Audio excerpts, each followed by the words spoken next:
60 years ago, on the 24th day of May, Kwame Nkrumah warned us.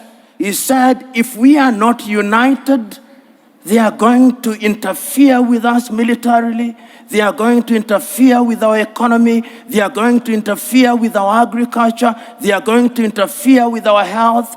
Our duty, and I hope that when African heads of states and government meet in Addis next week, it will not be another jamboree at which pro forma speeches are read. I hope it will be an occasion to give meaning to Africa Agenda 2063. I hope it will be an occasion to give meaning to Africa Continental Free Trade Area. I hope it will be an occasion to revitalize the Malabo Declaration, the Maputo Declaration, the Yamoussoukro Declaration. In other words, we Africans, as I conclude, we Africans must stop operating in silos. Rwanda alone will not confront them. Burundi alone will not confront them. But if we go through the regional bodies and ultimately the African Union, we may indeed succeed in putting away this bulwark. And remember, it is no longer just Europe. There is a new scramble for Africa. The Chinese are here. The Turks are here. The Qataris are here. All of them are coming back. And the military bases that you see here is telling you that if you don't behave, we are going to use force.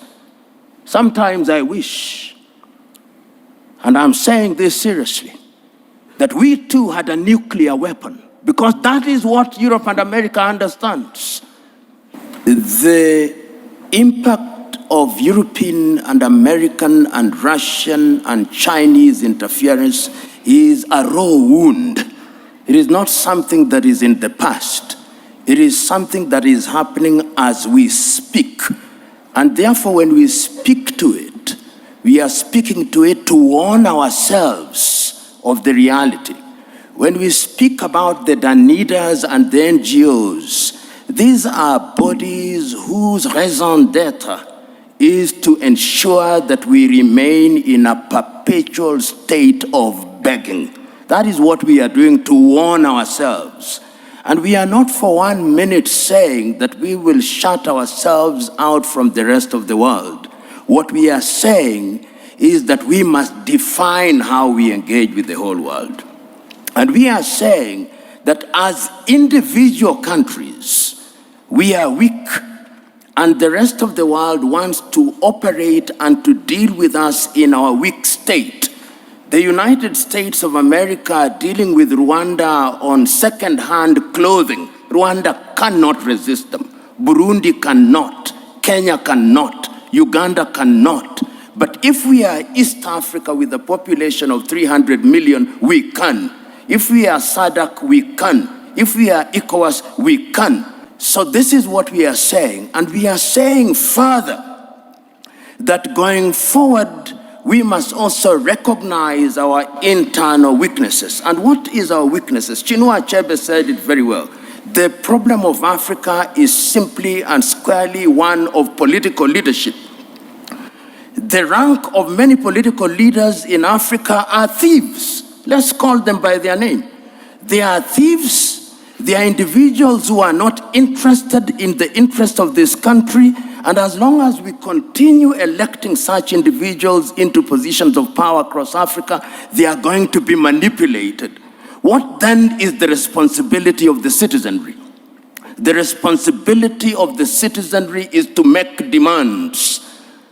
The chairman here, I hope he has received the several letters that I have written to him. I've written several letters to his organization, talking about the role of the African Union in peacemaking. I wrote to the chairman only last week about the situation in Sudan, saying we must solve our own problems. And I want to see a crusading African Union, so that it's not the Americans and the Saudi Arabians who are summoning them to Jeddah. It should be in Addis Ababa.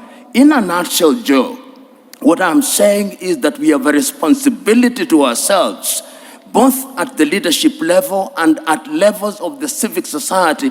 We must be engaged in a positive manner, and we must keep on shouting without being diplomatic, because diplomacy is lulling us into a false sense of security.